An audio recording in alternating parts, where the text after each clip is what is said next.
হুট করে হয়ে যাওয়া ব্যাপারগুলোর মধ্যে আনন্দই আলাদা হয়, তাই না? মানে আমার হেয়ার কাটটা হওয়ার পর আমার নিজেকে দেখে নিজের এতটাই ভালো লাগছিলো, তখন মনে হলো যে না সত্যি ভালো ডিসিশনই নিয়েছি, মাঝে মাঝে লুক চেঞ্জ করা উচিত। পার্সোনালি আমিও তাই ফিল করি। তো যাই হোক, ওই জন্য ওর কথা মেনেই আমি আমার হেয়ার কাট করা শুরু করলাম। আর এই যে দাদাভাইটার থেকে আমি কাটি। আমি আর ও আমরা দুজনেই খুব খুব খুব খুব সুন্দর হেয়ার কাট করে, মানে মাইন্ড ব্লোয়িং। আগে আরেকটা দাদাভাইয়ের কাছে করতাম, ওই দাদাভাইটা মানে এখন আর ওখানে থাকে না, মানে ছেড়ে দিয়ে অন্য কোথাও চলে গেছে। তারপর থেকে আমি দাদাভাইটার কাছ থেকে করি। এত এত এত সুন্দর কাটে, টু বি অনেস্ট খুব ভালো।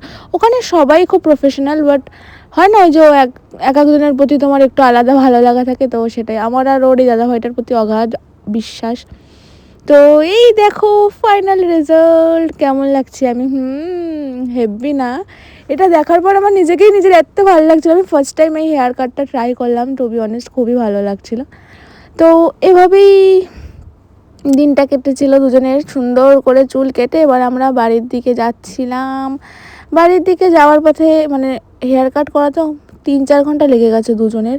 তো তারপরে খিদে পাচ্ছিলো, সেই জন্য একটুখানি চলে গেছিলাম কাবাব স্টেশনে। ইয়েস, তারপর ওখান থেকে একটা চিকেন টিক্কা কাবাব নিলাম।